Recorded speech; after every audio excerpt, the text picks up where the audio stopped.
Today is November 13th of 2022, and I've been doing a few odds and ends, one of which is getting my hatches, port lights kind of figured out. I ordered one port light of the variety that I was planning on using, and I did a mock-up here of the hull. You can see it's 2x material, and a 1/2-inch plywood glued up to it. I'm not sure yet if I'm going to use 1/2-inch ply or 3/8-inch ply. I may end up using 3/8-inch ply, but we'll see. But anyway, for this I went ahead and used 1/2-inch ply, and I've got this. I don't know if I can get it out.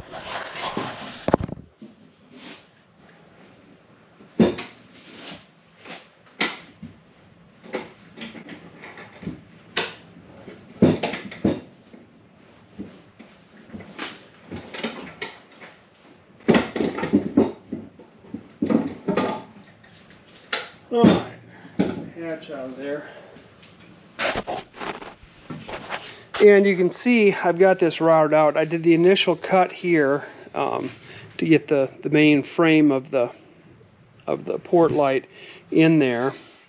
And then I made some templates to run the router around. Oh, that's the one there. So I could get this depth cut out. I wasn't really sure. The instructions aren't real clear on these Vetus or Vetus, whatever they are, hatches, on what you're supposed to do with this lip here, this lip right here. I was originally thinking I was going to do two trips with the route, well, different depth cuts. Put a step in here to accommodate this, but looking at the instructions, they don't really say anything about. You know, and in most cases, you wouldn't even have that option because, you know, most hull surfaces, if it's a fiberglass boat, you're just going to have a layer of fiberglass. If it's a steel boat, you're going to have a layer of steel. Now, wood's a little unusual, of course, because it's substantially thicker than most of the others. So these hatches really aren't intended to be used on a wood boat, at least not this thick of a wood boat. I think 13/16 is what they say is the maximum hull thickness. So we've got to get this somewhere down in that range, this depth here. I didn't go quite that much. I didn't route quite that deep. Excuse me. I did this routing in a couple passes to get down there. Just used a little finish router, trim router. And then I did round off the edge here a little bit, but it's a little bit rough on the inside here. And so it wound up leaving the trim router left it a little rough too, and so I haven't sanded it or anything yet, but that could certainly be done. But I wasn't sure what to do here. Initially, like I said, I thought about putting a step in there for this to sit on one step and then this to sit on the other step. But I thought, well, most hulls aren't going to have that. So I think this area in here was intended to be used as for sealant, you know, as a. And there's a little crack here. I think your sealant would go in there. I think it was intended for the sealant to fill in that area. So, I mean, this whole area then would get filled with sealant into that crack. So I think that's what it was intended to do. I think so. I don't think I need to put a second step in here. But this seems to be working all right, and it's not a huge amount of work because of the thickness I've got here. Because of the thickness I've got here, it won't. There's certain things that aren't going to work. Put this back in here, and it originally intended to have a clamping ring installed, and of course that's not going to. Sorry. Of course, this clamping ring's not going to fit now. There's no way that's going to fit unless you get this a lot farther out. It would need to come out another 3/4 of an inch or so. So I think what I'm going to do is I could just glue them in, and I think that would be fine. I really do. Use some 4200s or something. But one other issue I've got is that these opening knobs here, you got to really back them off a long ways to get the thing open and closed. So I think I need to maybe take a little drum sander or a rotary rasp of some sort and maybe notch these out a little more to make a little... It does work all right, but you have to spin these things a fair amount to back them off to get it open. But this would be the inside surface we're looking at now, of course.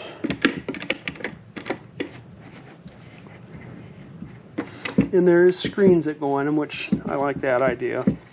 Being able to put screens in here. And this is smaller than I actually intended to use on most of my main port lights. But yeah, I was thinking of putting this one in the head and then getting bigger ones. But I wanted this one just to kind of experiment with. I didn't want to order a bunch of expensive ones. And these aren't horribly expensive. They're 200 and some bucks a piece, you know, which isn't horrible considering you can spend $600, $800, $900 for a port light if you, and more if you go with more expensive ones. But these are, you know, rated for 1A open ocean, you know, even on the side of the hull. So, but you know, the way this is going to sit in here now, it's recessed on the hull of the boat too, which is actually a good thing. You're not going to, if you bump up against something, you're not going to tear the port light off, because they're going to be up in that raised shear part of it, and that raised shear is vertical. So if you're going to rub up against something, it's going to happen on that raised shear part. You know, if you're up against a seawall or something, and you rub, there'd be a rub rail out there, of course. But if something is sticking out from a wall or whatever, in a lock or, you know, whatever it might be, you won't tear your port lights off or break them or damage them, which is a good thing. So I think this is going to work. Went to a fair amount of trouble here to mock this up and see how it was going to work. So yeah, I'm happy with that. And I think what I'll probably do is, in addition to bedding these in, I might drill these out and put like 4 screws in them as well. I don't know. I'm sure glue would be, the adhesive with marine sealant would be just fine. But, you know, geez, you hate to just trust your everything to sealant. So put a few screws in it maybe. And the screws that they had in here, or they had it designed for, were very tiny screws. I don't know what these were, like number 6 screws maybe. So, yeah, they didn't have a whole lot of force, clamping force there, even at that. Okay, something else I've been working on is up in here. And if you can see from down here, this thing here is new. And I just got done treating it with wood preservative. And that's going to be for the 4th water tank, that 65-gallon tank that I've been debating what I should do with it. That's it here, of course. And I made a little nest for it here. And got some little restraints to keep it from sliding around. And then I'll put a couple straps over top. And probably wind up having a wood frame around the top of it also, simply because we'll be using this for storage back here. And then you can set some bigger, heavier things on top of it. And I put it in just about exactly the worst place you could possibly put it in a boat, as far aft as it can go, and completely off to one side. You know,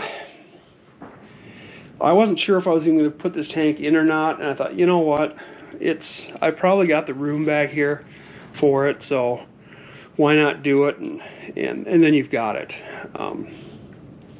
But even just getting the hose, the pipe to forward is going to be a bit of a pain. So I was thinking about, instead of running a fill system to this, I was going to use the suction line coming out and put a T in there somewhere in a valve and actually pump water back to it to fill it, as opposed to having a deck fill up here and then a fill coming from the water, you know, a line coming from the water maker back here.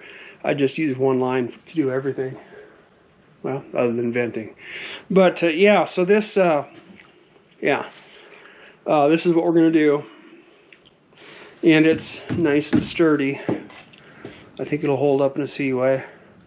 I mean, it's wedged in between the frames there, and 2x and 3/4 inch plywood, and yeah. And I don't know what I'm going to do back here. I was originally thinking I was going to paint everything back here, and I may. George wasn't a big fan of paint. He wanted you to do the preservative, this copper naphthenate like I got on here. He claimed if you painted, you're going to cause rot, which is entirely possible in some cases. The only reason for really, I think, for painting would be for looks, for aesthetics. In back here in this compartment, it's just a storage area, lazarette. I don't know if it's important enough for me to make it look nice or not. You know, I got one person doing all this work, which is me, and every little job takes so much longer than you ever think it's going to. So, yeah, the fewer tedious jobs that I can do, the better off I'm going to be. And if the boat's better off if you don't put paint on the interior, you know, wood surfaces, like, you know, hull surfaces and whatnot, yeah, maybe I just better not. But anyway, so I've been working on that, and that's about ready to go. Once this stuff dries up a little better, I'll go ahead and put this tank in, then I'll see about putting a shelf over top of it at some point. Whether I do it now or not, I don't know. But I need to get the line run forward, so I need to drill a bunch of holes through the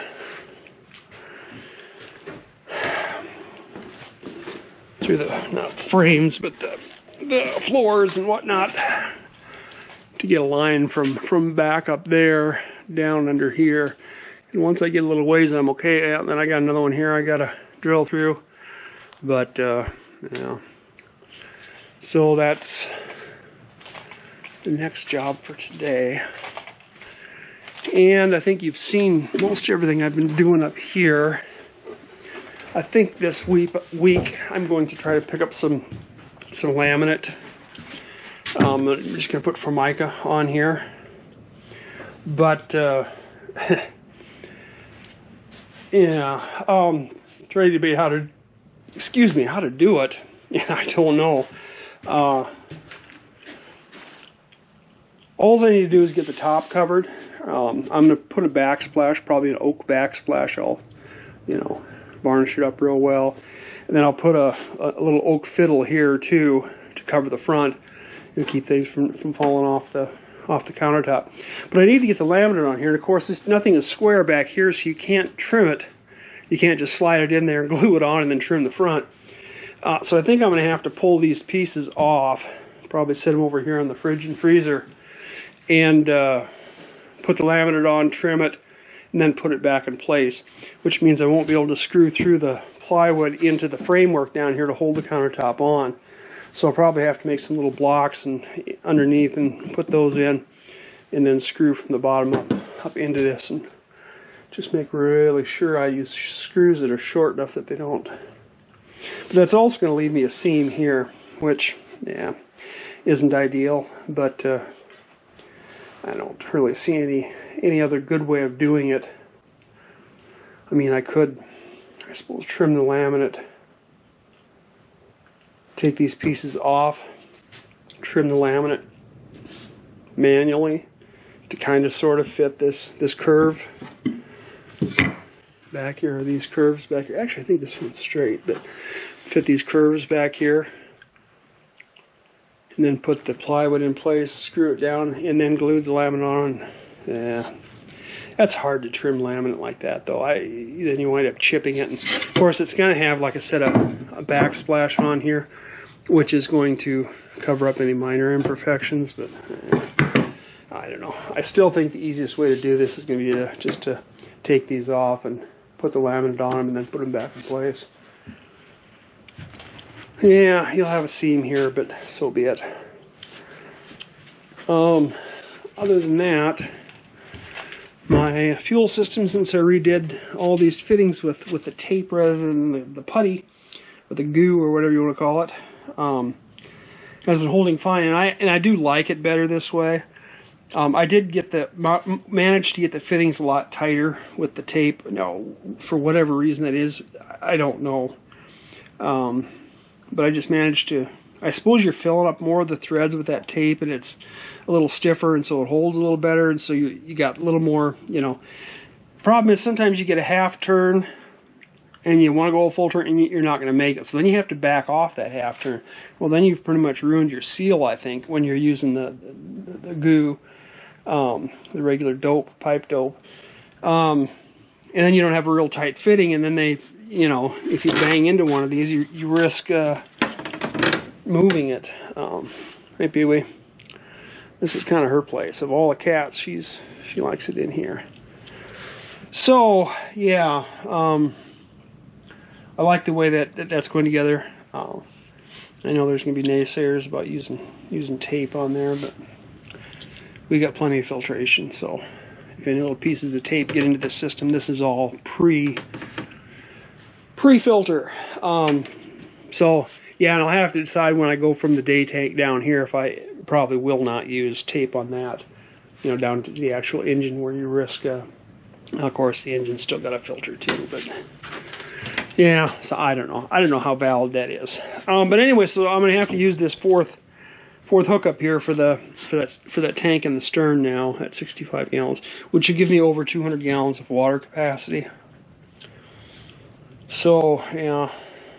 I guess what worries me is you get other people on the boat, which hopefully I have other people on the boat, and you know, you can tell them not to waste water, but you know, unless they've actually ever lived that way, and most people haven't, unless they've got an RV or something, it's just real easy to go through water. So even if I have a water maker on here, which you can't always use depending on where, you know, if you're in port or, you know, in the river or something like that, you can't use it. So in the cases like that, it would be nice to have a little extra capacity. So thus we're going to put that 65 gallon tank back there. I also got a an extra hand pump for the sink. I did not go with the foot pump, simply because I didn't think there was going to be room. You're going to be tripping over it in here. I suppose I could have cut a little cubby down in here somewhere to pump it, but I went with a hand pump, which probably you're never going to use it, because I'll carry spare water pumps with me too, and you know. But just in case you want to have access to water. But the thing is, I don't think I'm going to be able to run it through my drinking water filter, unless I put a separate filter in for this one. So, yeah, I'll have to see about that. But I'm going to have to plumb in back here somewhere for that too. Run a hose or a line or a pipe from the low pressure side. I'll have to put a T in here. So this is my intake, or you know, suction side manifold. So you don't want it. I can't hook that pump up, that hand pump up after the electric pump, is what I'm saying. You need a check valve in there, which is what this is. Yeah, so I got some work to do there yet too. And at some point, I need to start thinking about getting back to the hull again. But I was thinking about up here too, that maybe I need to get this done first. Get an anchor or chain locker built in here. But I did a little reading, and they're talking a small, you know, a narrow, actually circular is best. You know, like a tall bucket for the chain to go into is actually best. And I think I figured I needed about 3.5 cubic feet of chain locker, but you know, 18 inches below the top of the spurling pipe, so that it's going to make it, you know, depending on how big a diameter you make it, or how, you know, if you make it square or rectangular, you know, depending on what size that is, however tall it's going to have to be. But I think it's going to work to get it up in here somewhere, and then have a drain go overboard, as opposed to having to have a drain come into the cabin here and run it down either into the bilge or to a pump or to a valve that you just clean out every so often. I think I'll be able to just run it overboard. I got enough height up here to do that. Yeah, so I don't know what I'll do for the chain, the basket that holds the chain.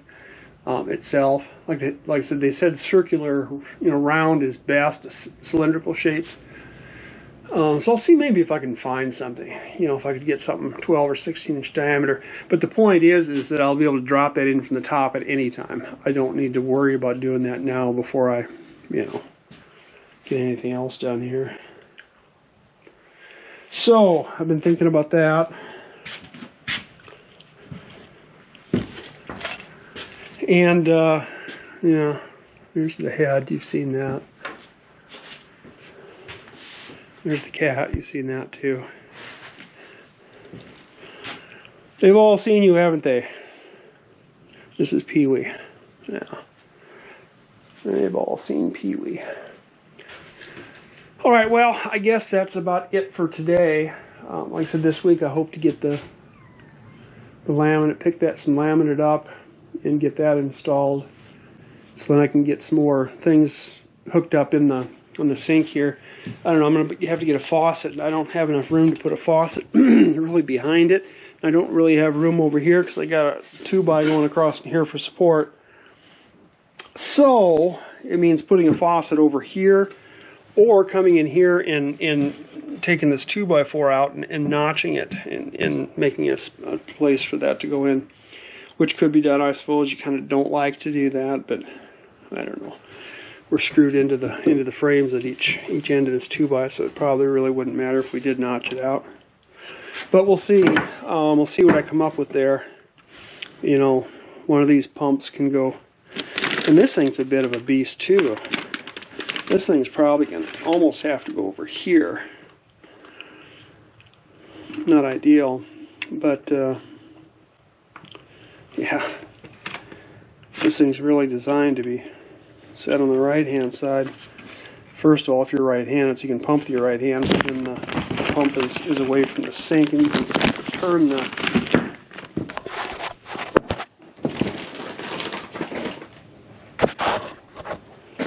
Can you see that? But you can set it in here and then turn this off to the side to, to empty into over the sink, and then you can pump it, of course. So it would be best over here.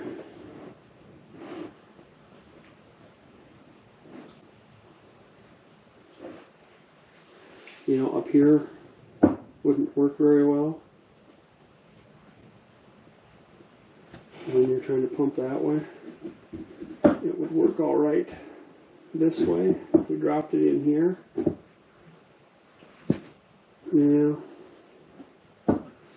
Yeah, I'm probably just going to have to notch out the... What are you doing up here? I don't think they can even see it yet. There you go. Now you're blocking the camera. Yeah, you are. So...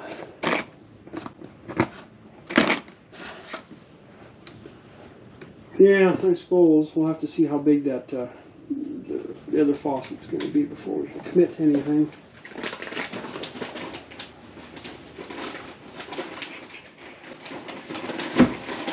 But the main faucet can go in over here too. That's on the left-hand side.